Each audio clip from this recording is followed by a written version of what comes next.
Yeah. Yeah, As please. Viswanath explained, I started last year at the Wikimedia Foundation to work on the Abstract Wikipedia project. Today, I want to introduce you to the Abstract Wikipedia project as well as to Wikidata. The goal of the Wikimedia Foundation is a world where everyone can share in the sum of all knowledge. So this is a pretty lofty goal, and we've been working on this now for 20 years. It's actually the 20th birthday of Wikipedia this year. And let's take a look back where we are. So today, Wikipedia has support for more than 300 languages and provides more than 55 million articles in those languages. But as you probably know, those languages are very unevenly distributed. In English, we have more than 6 million articles, whereas in a language like Kannada, we have about 26,800 articles. So you see the coverage in those languages is very different. But it's not just, English is the big one and everyone else is smaller. If you actually look closer, you can see that in English, we have the 6 million articles. In German, which is the second most active Wikipedia, we have more than 2.5 million articles. But the overlap of the articles is actually only about half. Half of the articles that exist in the German Wikipedia don't exist in the English Wikipedia. And this is true for our smaller languages too. This is an article here about Vadavati Sharada Bharat, a classical musician in Kannada, and it only exists in Kannada. It doesn't exist in English and in any other of the languages. There are actually more than 11,000 articles out of the 26,000 that exist only in Kannada, but not in English. In fact, there are across all Wikipedias together, there are about 20 million different topics that have a Wikipedia article. And English only covers a third of those. So most of the knowledge is not available to people who don't speak 300 languages. And it's not just the number of articles, it's also the completeness within the articles. So Marie Curie has an essay-long article in English, but if you go to a language like Amharic, it's literally just a sentence. The main issue behind it is that the community size between the different Wikipedias is very different. In total, we have about 70,000 active Wikipedians, people who make 5 or more edits to the Wikipedia per month. And most of them, a lot of them, are in the English Wikipedia. More than 30,000 people are active in English Wikipedia. The second largest by activity is German, which has about 5,500 contributors, so it drops down very quickly. In fact, there are only 11 languages that have more than 1,000 contributors, and about half of the languages that we support have fewer than 10 active contributors. And creating a comprehensive, complete encyclopedia with 10 people in their free time, that's quite challenging.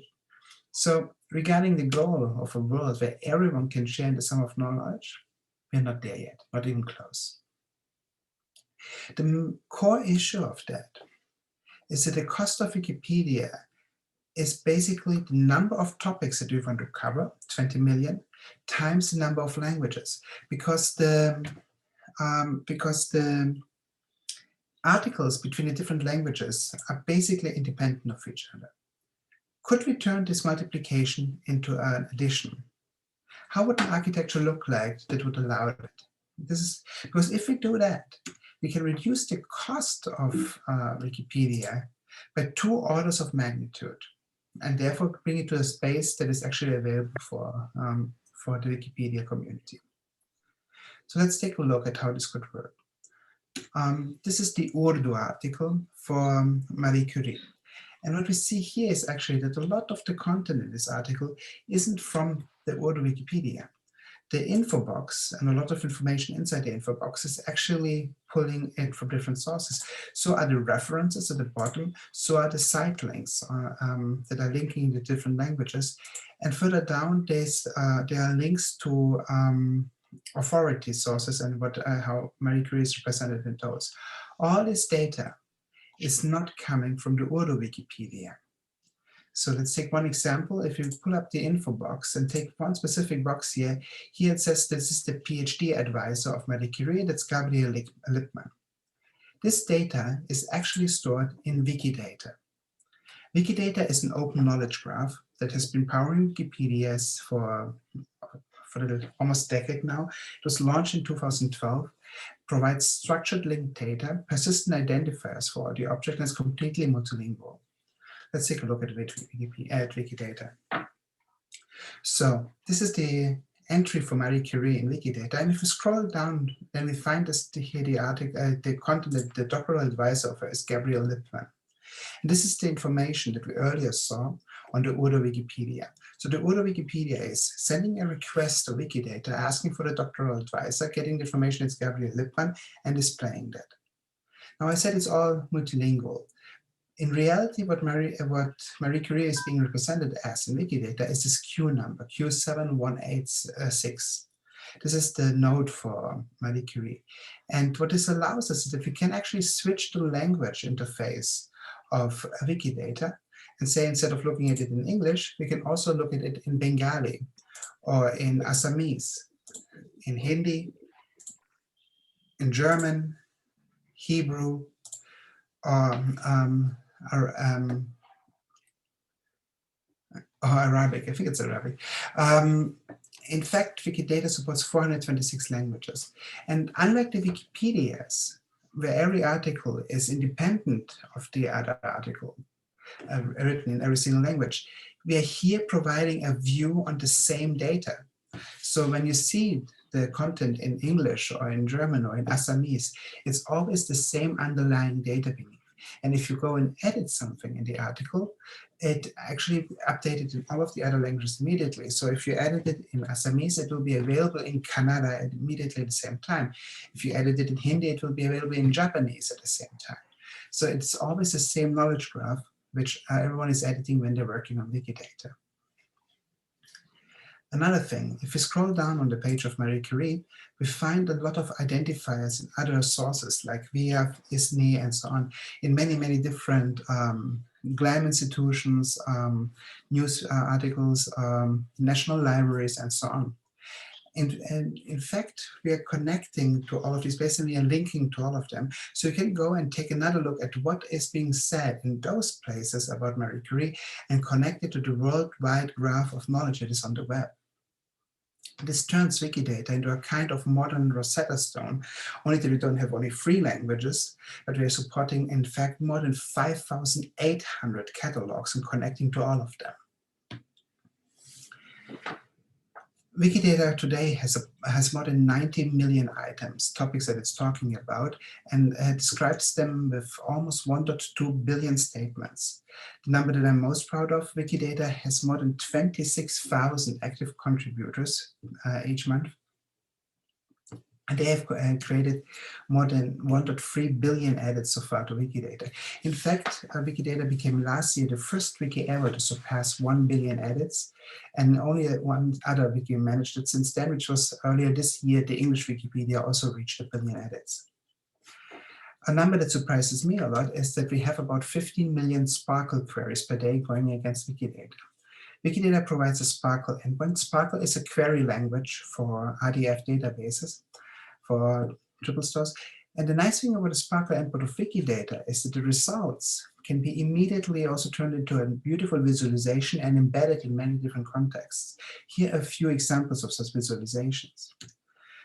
This, for example, and again, this is just a query. There's no programming or anything involved. So here we have a query that asks for paintings by Vermeer, by the location, and you can then click on the location and see the actual painting as it is given in Wikimedia Commons. Besides ontological data like paintings and artists and so on, we also have lexicographic data, and we'll come to this later. So what we see here is the etymology of the word water as given in Wikidata. We have entries for all the different words, how they are derived from each other, and you can create this tree of the etymology. Another tree you can create is, for example, the academic genealogy of Marie Curie. So we can see that Marie Curie had Gabriel Lippmann as a supervisor. He was supervised by Helmholtz and Kirchhoff, and so on. We can go all the way back to, I think, about the 12th or 13th century and see the academic genealogy of Marie Curie and many other people that are entered in Wikidata. And this is the same data that we have seen earlier being used, the doctoral advisor Gabriel Lippmann, in the Urdu Wikipedia, and it is being displayed here in Urdu, that is being displayed here in the Welsh Wikipedia, here in the Romanian Wikipedia, and so on. In fact, there are dozens of Wikipedia language editions that use the data from Wikidata, which means that more and more of the content inside the Wikipedia is not being stored and maintained locally in each of them, but it's coming from a central source and has to be maintained only once. And this is exactly the idea that we have behind this architecture that turns this into a number of topics plus the number of languages. The knowledge that we want to represent through the Wikipedias would be maintained only once, like for example, who is the doctor father of Marie Curie, but then displayed in all the different languages, and we can create a comprehensive and correct encyclopedia much faster in all of the given languages with much fewer people working on them. And in fact, the Indian Wikipedias have been a forerunner in using that. So in the last year, the COVID-19 task force has been focusing on India with a lot of people from the region working across the Indian languages to bring current numbers to the Wikipedias, and since there are so many different languages in India, the idea was that we actually store. So, for example, this is in these are the COVID cases in Kerala, given in Canada. And they all come actually from Wikidata. So if you look at this table, actually, it's completely filled from data in Wikidata. And the same data is also being used in the Bengali Wikipedia, in the Punjabi Wikipedia, in Malayalam, and in the English Wikipedia. So they're all storing the data in one place in Wikidata and accessing it all the different language editions, so that that you know that the data has a higher quality, because it's not only just in the local Wikipedia. So the solution to the problems I described is basically, well, bring everything from Wikipedia to Wikidata and we're done, right? The problem is knowledge graphs are very limited in their expressivity. There's certain things you can say in knowledge graphs, others you can't. The things that we really can't express in knowledge graphs are narration, reference by description, and redundancy. And I come to those one by one. So first, the narrative. A text like this, where we talk about Marie Curie and Pierre Curie and their relationship, how Pierre was proposing marriage, how Marie Curie first turned him down, went back to Poland, then came back, all of these things, these are very hard to express in a knowledge graph. I would say practically, not theoretically, but practically impossible. You can pull a lot of the entities out of this text, connect them with a lot of properties, but you still wouldn't have to narrate the narrative out of that. You might have all these triples, but you need an order to tell the story. And this is something that is really, really hard to capture in a knowledge graph. So narration is the first thing that's problematic. The second, reference by description. The text basically talks about Curie's dark blue outfit at the end. We won't have a Wikidata item for Curie's dark blue outfit. So we must be able to create entities and to refer to entities by describing them, not necessarily by giving them an identifier. And finally, redundancy. Redundancy is also something that knowledge graphs are not very good at. I'll give you one example. If you look at the article about Marie Curie, in almost every language edition, it doesn't matter if it's here, like English, German, Italian, Spanish, Chinese, Russian, Urdu, Santali, Arabic, in all of them, within the first two or three paragraphs in the opener, we have one fact about Marie Curie mentioned, and this following fact here. In Arabic, or in Russian, and Spanish, in Italian, in German, in Chinese. In Korean, it's like half of the opening paragraph. And if you still don't know what it is because you speak none of the languages here, that's how people feel who don't speak English and go to the web. In English, it's this. Marie Curie has been the only person to win the Nobel Prize in 2 different scientific fields. This is a fact that is completely redundant with the information that you already have in the Wikipedia, because in Wikipedia we will have tables of all the winners of the Nobel Prize, and you could just go through these tables and look for, well, who won it twice in 2 different scientific fields, and you would come, oh, it's only Marie Curie. But we don't have a way to express this kind of information explicitly in Wikidata. It can be contained implicitly by, you can ask a query, you get information, it's not hidden or anything. But look how important it is. In all of those languages, people independently went into them to actually express this information in their own Wikipedia. So it seems to be something that is really interesting and worth capturing about Marie Curie. So how would we express that? And here's the idea, and the following is very, very hand-wavy, but just to give you an idea what we're roughly doing.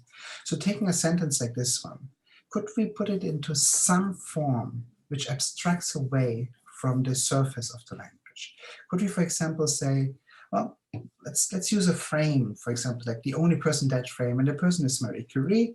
The condition is, well, winning awards. The award is a Nobel Prize, and the type of the Nobel Prize is, let's take a noun phrase with modifiers, a determiner of 2, modifiers a different scientific and category. Okay, so the hope is that this somehow captures the content of the sentence. And it doesn't really matter if the sentence representing this content, this abstract representation, is exactly this one, or if it's the only one who ever won Nobel Prize in 2 different senses, Marie Curie, basically expressing the same information but in different formulation.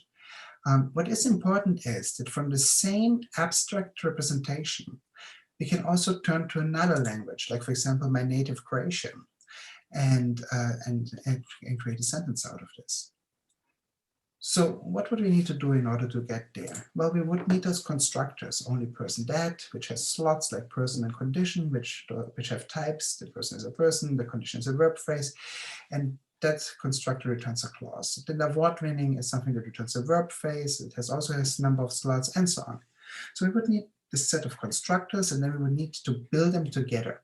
Each constructor would have a renderer per language. So the only person that constructor would have a renderer that maybe looks like this. We take the person, add was the only person, and then also formulate the condition. And the same thing we can do it then in Croatian, for example. We have also a renderer that takes the person and so I'm skipping over many details here. English is particularly nice for that because it's a very isolating language. It doesn't have things like a rich morphology. It doesn't have a lot of agreement and so on. So it looks very much easier. But for other languages, this is a much harder task, as you can imagine. But the idea is, well, still for every constructor, we can take a constructor and turn it into natural language somehow. It might be sometimes easier, sometimes harder. Sometimes you need to force the subject to have a specific case, or you have to put a specific tense on your verb phrases, etc. All of these things need to be figured out, but this is classical natural language generation issues. So what we now get is, let's store in Wikidata all these abstract representations, and then have those renderers to turn this into natural language text. And the natural language then is available to the Wikipedias as text that they can display it and show it. And then you just can switch off the renderer and you get a different text, and you can use it by a different language Wikipedia. Now, obviously, creating all these constructors, creating all these renderers would be too much work for any single team. The way that we're solving this problem in the Wikimedia Foundation is, well, let's create a community to actually create those. So what we want to create is a new wiki called Wiki Functions, where we can create those renderers, where people can generate new renderers and generate functions that can take things like this abstract representation and translate them to natural language text. What we would have then is basically an architecture where we have one abstract content per item. So we have a content for Marie Curie, one for music, one for oxygen, etc. We have a set of renderers per language and each constructor for English, for Hindi, for Bengali, and so on. And then we have the constructors and the renders in Wikidata and Wiki Function. And then if we have this, we basically created indeed an architecture, but the cost of Wikipedia becomes the number of topics, because now they're completely independent, plus the number of languages, because we have to create the renderers for each language. We're not even that far away from this architecture, actually. Today already, Wikipedia has access to the items in Wikidata, as we have seen earlier, where we have displayed the information about Gabriel Lippmann in several dozens of languages, or the information about COVID in several different articles across languages. So Wikipedia can access the information in Wikidata, and we also have lexicographical data in Wikidata. What we now want to add is basically the ability to add abstract content in Wikidata, and then have Wiki Functions, where we can create a renderer functions, and where we can create a set of constructors, because this is also something that the community has to do. The lexemes, the lexicographical data, as we have seen, are already being built in Wikidata. This is something that we introduced in 2018. So for all the different words that the different languages in the world have, we want to have the information in Wikidata. So for water, just to stay with this example, we would have the English entry, which then says, okay, this is derived from this entry water, and English is particularly boring with regards to lexemes. But if you take, for example, Bengali, here is the same thing for the word for water, and we have the different forms of water here in the different cases. We have the nominative, the accusative, the genitive, and vocative, and so on. So we can go to Wikidata and say, okay, I need the genitive of water. And we can also check, okay, is it an animate or is it inanimate? What type of word class is it? All this information is available in Wikidata, and that we can then use for actually generating the texts that we need to express the contents of the articles. I said this is a pretty new part of Wikidata, where we have the lexicographical data. We're working on increasing the coverage of the lexicographical data. In English, we're already pretty good. We're getting to like 88% of the English Wikipedia is covered with lexicographical data in Wikidata. In Hindi, we are right now at 15%. This has already increased a lot since the start of the project. Just 2 weeks ago, it was actually down at 1%. So in just 2 weeks, the community managed to build a lot of coverage in Hindi. And so we want to have all this lexicographical data to be able to represent all these different words in the different languages and the sentences. And this is just another interface that shows how this is being connected. In fact, next week, and you are all welcome to join us, because I think you all come from language backgrounds that are super interesting for us. We will start a process of selecting the focus languages for our project for the next 2 or 3 years. So we want to select 3 to 4 focus languages we're going to work with, and to decide which languages, particularly which language communities we want to support and be early adopters for this for the new developments that I'm presenting here today. So I said this is the architecture, and we have to have an architecture where the content, the constructors, the renders are all maintained by the community, where the system can be understood and edited predictably, which kind of precludes to use too much machine learning in the systems, because you need to be able to, as a community member, to come in and actually fix errors.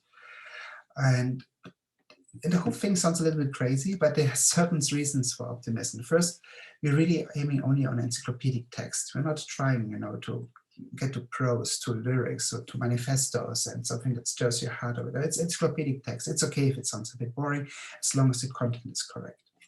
The other one is we don't need to parse and understand language. This is a huge advantage. We only have to generate language, which is by far easier than actually understanding language.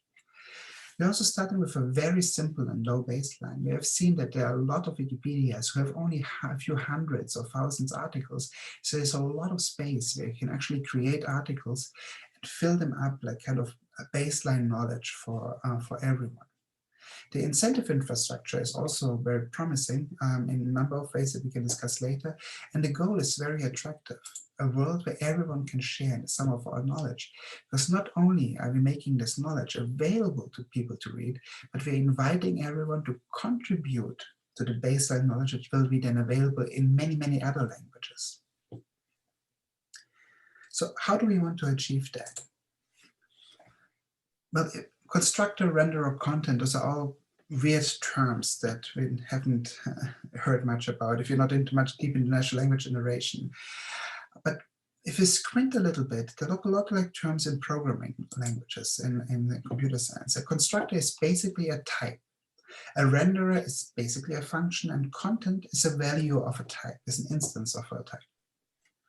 And if we squint that a little bit, we can generalize the project by a lot.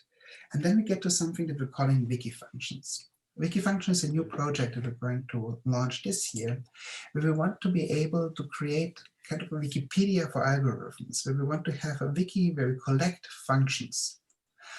And it's the first new Wikimedia project since 2012, when Wikidata launched, and we're planning to launch this summer. It will be completely multilingual, both in terms of natural and programming languages.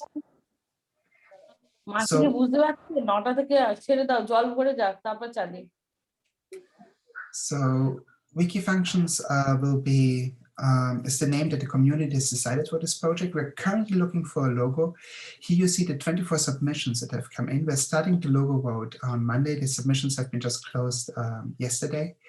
And if you're a Wikipedian and want to vote with us, please come in and join the discussion. So what is Wiki Functions for?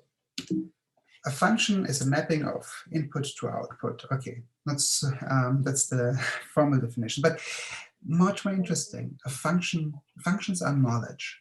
And the big tech companies know that, right? They're providing you to access to a lot of functions already. If you go to Siri, you can ask how many teaspoons in 2 tablespoons. And this is basically something that then Siri takes and calculates for you and presents you with the result. So there's a function being executed. Or I can go to Microsoft Bing and ask, when was the Indian Statistical Institute founded? Bing is a search engine, but it doesn't do a search at this point. It executes a function that looks up the date and then displays the date for you from their own knowledge graph, from Satori. You can go to DuckDuckGo and then ask, well, how many days since December 17, 1931? And again, this is not a search that happens. It will calculate you the result, 32,577, and display the number, display the result. And another beautiful example is if you go to Google and ask for the volume of a pyramid, you get this beautiful experience where you see a diagram of the different variables of pyramids. You can enter the numbers, you get the formula, you get your value substituted for a formula, and then you get the result of that. This is exactly what a function is, right? You have a formula with variables, the variables are being substituted, and you get a result. So all the tech companies are giving you more and more access to this kind of functions, to more and more powerful functions. But you completely rely on what the tech companies decide to actually provide you with. There's no way to increase those functions by yourself and provide those interfaces to others.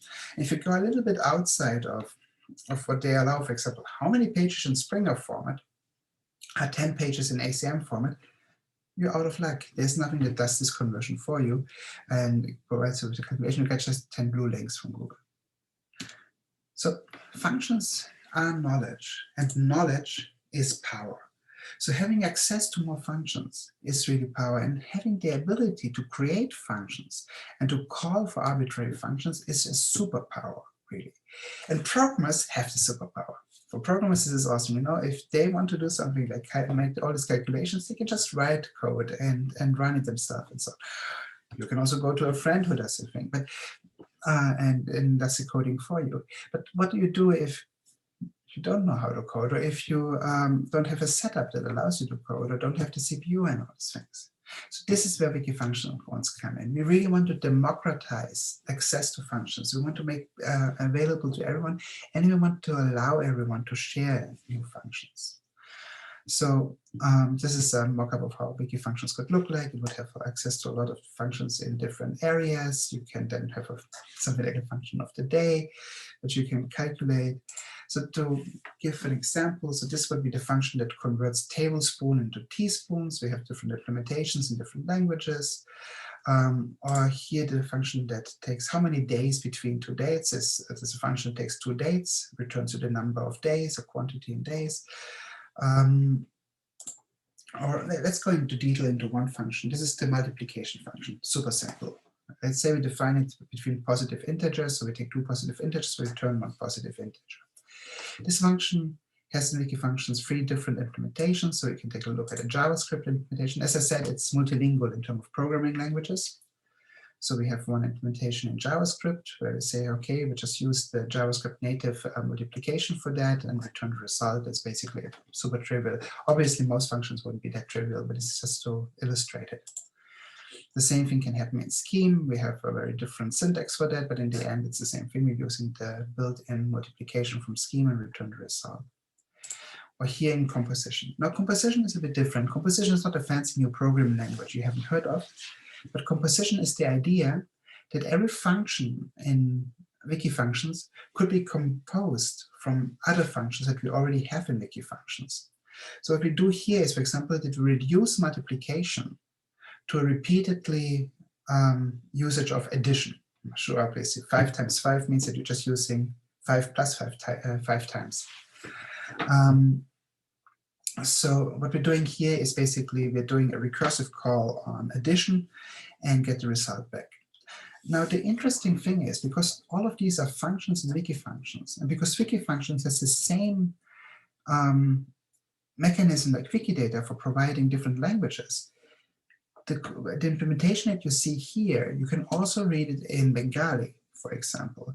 So you can actually read different implementations, different definitions of code in any of the languages that Wiki Functions will support. And you can code in those languages too. You can actually write your implementation in Bengali. And you don't have to do it in English. We really want to democratize access to functions, both in understanding how a function works, in writing and creating functions, even if you don't speak English, even if you don't speak a certain programming language. We want to allow access to those functions through many different modalities, provide a standard library of a lot of functions, etc. All of these things that Wiki Functions can do. And it is a little bit of a stretch to think, okay, from converting tablespoons to teaspoons, to get to a function that can turn the only person dead constructor into natural language. But we're using those simple functions first in order to figure out how function editing in a large collaborative style can work, how this can work on a wiki, how we can work on these things together. So our timeline is to this year to launch Wiki Functions, to focus on Wiki Functions getting to work, to run, and then to next year to add a second focus on abstract Wikipedia, on how the constructors would be represented, on how the renders would work inside of this architecture. And then in 2023, finally be in a place where many, many more languages will have access to much, much more knowledge and be able to share together in a baseline of knowledge and make it accessible to the readers and allow everyone to actually contribute in those languages as well. So that we can get a little bit closer by then to a world where everyone can share in the sum of our knowledge. Thank you for your attention. Sorry for running through it so fast, but we had a little bit of trouble in the beginning of the start. I think we still have a little bit of time for questions. I'm not sure. Yes. Sorry. Yes, we have time. Almost like, I think 15 minutes we have. So I think we can take more number of questions. And by the way, before we start, thank you very much. I think all of our participants learned a lot. At least I can say that I learned a lot. And of course, I need to go further deep and understand some of the new things that you have introduced. Now it's open for question and answer session. So please go ahead. So there is already a question on your chat box. So it's from Robert Roberto. So shall I read it for you, or you will be seeing that on your chat box? I see it, actually, I just opened it. Quickly to the off-topic one, this is just a feature from Google Slides, so you can click on pointer and you have the red cursor. But more interesting, the question about the first order logic. I had actually a slide about exactly that. So I was wondering, can we actually turn the sentence, like the Marie Curie sentence, into first order logic? Give me one moment to find that. So I was wondering the same thing. Can we turn this sentence into into first order, actually into owl. This was the question there. And they asked this on my Facebook feed, and I had a number of professors coming in, and people who have written the OWL standard have been there, and people who have written books on knowledge representation. I had triple AI fellows discussing this question, number of Googlers, number of other people. So there were plenty of very smart people asking exactly this question. And the result in the end was, yes, it's actually possible. It just doesn't look good at all. So let me show you the result we came up with.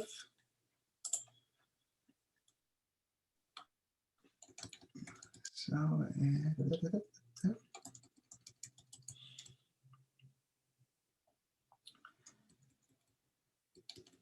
almost there. So here, this was the OWL representation of the text that we were talking about. But the thing is, yes, we were capturing the semantics of that in OWL, which is a subset of first order logic. The problem is that turning this first order, this OWL representation back into natural language is actually understandable by readers is actually not any easier.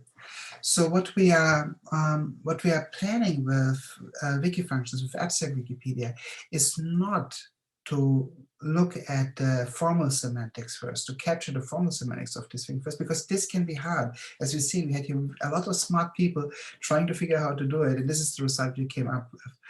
And it's correct, but it's not very, very easy or understandable. So what we are going to do is actually to not look at the formal semantics at first, but only at abstracting it from the natural languages in a way that is actually available to many different languages. And this goal is hard enough without trying to also capture the formal semantics. And in fact, this is I think, I mean, the goal that we're trying to do here of representing the content abstractly from natural language is something that has been done in for thousands of years. It has been tried to do it, right? And a lot of people have failed to do it. People much smarter than me. So why do I believe that I can do it, actually? Because almost all of those, has it been Leibniz or has it been Russell and Whitehead, all of those who are trying to get to this. We're trying not to capture only, like, an abstract representation, abstracting from natural language, but they were trying to capture the formal semantics of what this stuff was being saying. This is behind the idea of Leibniz, who wanted to basically calculate the truth out of these sentences. We are not trying to do that. We're only trying to capture the abstract representation of the content away from natural language, which hasn't been done traditionally in those projects. So this is why we hope that we can actually get somewhere, because we are dropping the condition that we need to be able to capture this content in formal semantics. This also, by the way, gives you the advantage that if you have even a simple sentence like going back to the narrative that we have about Marie Curie,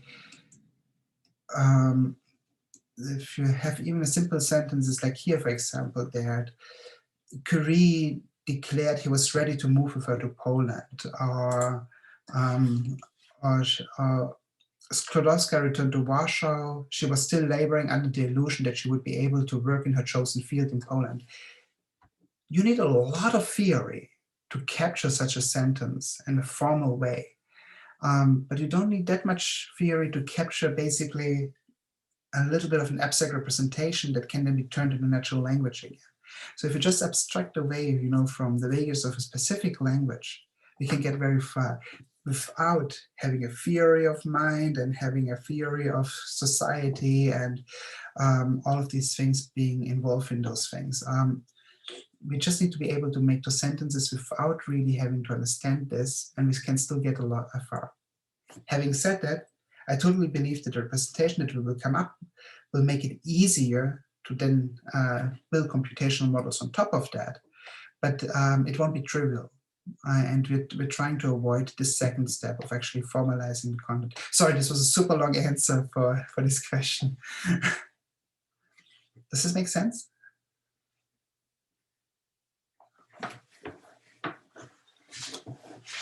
Okay, I'm getting to the second question by Satya. If people like to contribute in non-English languages, particularly local content, what is the expectation here? Yes, this is exactly one of the motivations that we're hoping for. I really hope that local content will be created by the local communities. I want the history of Indian cities not be written, by white Westerners in Europe. I want them to be written by people in India.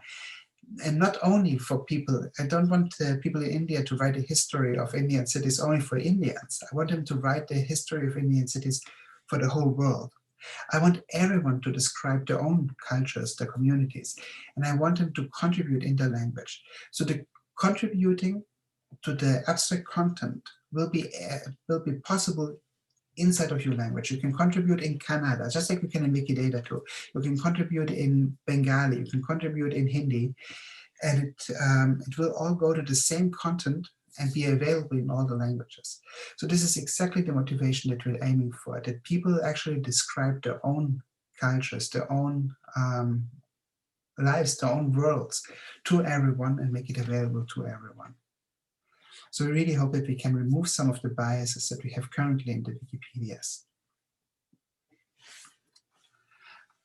Roberto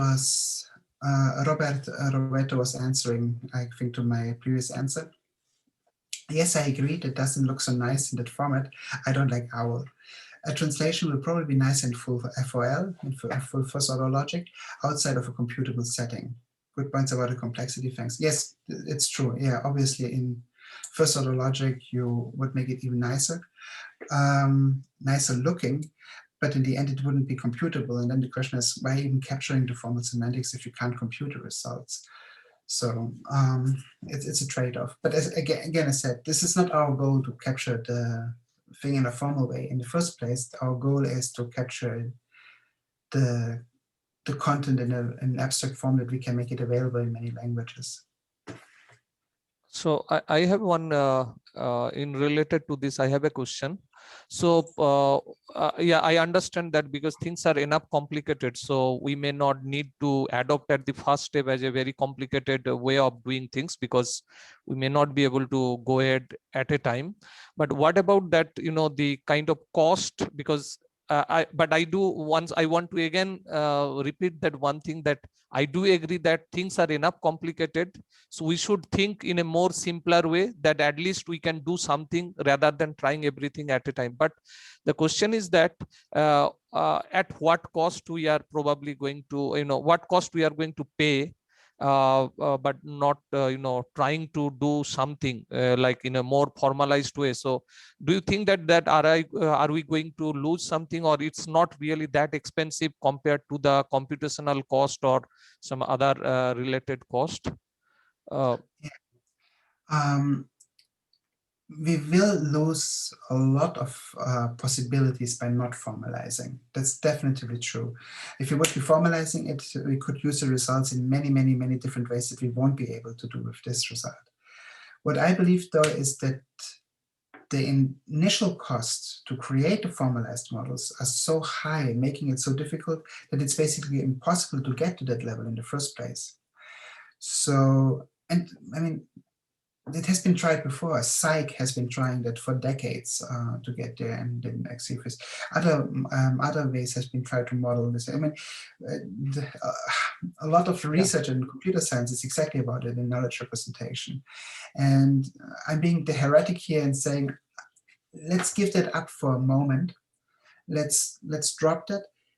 And again, we will get to a new level. We will basically create a notation that will make the content of Wikipedia more accessible to machine processing, but it won't, it just won't go all the way of actually formalizing it entirely. So, but we will at least, get rid of all the problems of language morphology, of all the surface issues that we have. And from here, it should be easier to get to that goal that you are describing, which I think is an extremely important goal where we should be going to. But I don't think it's something that we can achieve in the time frame that I'm building here with 3 years and having basically a comprehensive encyclopedia. I think this would be, as Psych is showing, a much more complicated, much larger goal. And I mean, projects like Psych or Wolfram are getting slowly to this place. I want basically to circumvent one major problem in order to get much further on one particular axis. But yes, I'm sacrificing a lot in order to get there with regards to computability.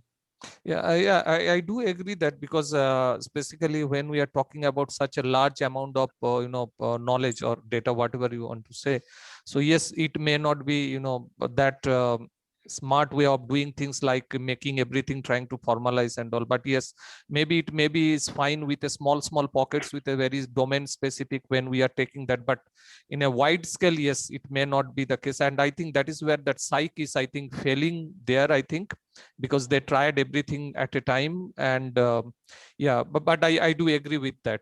That's things are enough complicated. I fully agree with you. And actually, I'm very much hoping that, once we are there, once we are closer, we have this notation, that there will be students all over the world, chaos students in knowledge representation, computer science, who will take parts of abstract Wikipedia and start to try to formalize it, try to find, automatic errors in Wikipedia then, try to improve the content based on those, try to find gaps in it. And the more to formalize it, the better the content will be, the more comprehensive it will be tested and so on.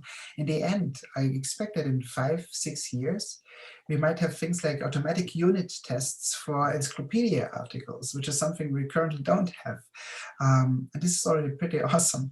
So I really hope that we won't give up on this goal of formalizing the content. But for now, I'm just looking at notation. And then I hope that the formalization will happen afterwards. And this is exactly as you say. The nice thing about abstract Wikipedia is it will be in the open. So we don't have to wait for a company in Texas to go and create Psych for everything. But we can actually, everyone can start to work on their own pockets, to build their own models, their own theories of this. And we can actually share this model across the whole world and work together towards this. So I do think that the goal that you're describing is extremely valuable. I'm just trying to basically build a building step to get towards it that we're currently not having. I think, I agree with that. So any more questions from the participants? We may take maybe 1 or 2. Okay, I think there are no more questions, but I'm sure that they might have. Okay, there is a question from, not a question, just a comment. I think Dr. Datta raised a good point to what is the consequence. Okay, so it's basically kind of comment on this of capturing or not capturing the complexity. It's a good methodology and meta level question. I often think about these topics, considering what are the effects and what are the pros and cons of the various degrees of semantic capture. What are the effects of abstracting too much, less complexity? What are effects of trying to capture as much as possibility? So that's of course the thing that I think, I mean, that's why there are so many variations, and I agree. So I also like that idea of going in phase wise, step by step. So first get into nearer to that point, and then you think of like modularize it, make it in a small pockets. Then that the development becomes, implementation becomes much more easy, and maintenance also becomes very easy. So I think with that, thank you very much, sir, once again, and thanks a lot for your time and giving such an wonderful presentation, and the idea that how that Wikidata and Wikimedia, that as a as a whole, that are working. So okay, there is a question. Okay, so in the last moment, okay, there is a question, sorry, so maybe quickly we can, if you can answer kindly. So what's the validation if various languages are coming together, like from point of view of IPR? Or I think intellectual property rights, I think she wants to mention, yeah. So for regarding intellectual property rights, the whole thing is a Wikimedia project, which means that the content is all under open licenses and it's created for Wikipedia. So we know that all the content will have compatible licenses when they're coming to abstract Wikipedia. Regarding the validation of various languages, basically the ability to create content in different languages is our validation. If that works, it means the abstraction is right, it means the renderers work and so on. So if we can have content maintained in one place, but available in, I don't know, 100, 200 languages immediately once it's updated, that's our validation mechanism. And then the acceptance by the communities and therefore the availability to more people. If in the end we have more people reading more content, that's where we want to be, and this is where our goal is. So thank you all for having me. It was really a pleasure to present here, and I want to really wish you a great symposium and a great time in the conference. Have a good day, and again, thank you for having me. Thank you for the invitation. It was an honor and a pleasure. Thank you, sir. Thank you very much.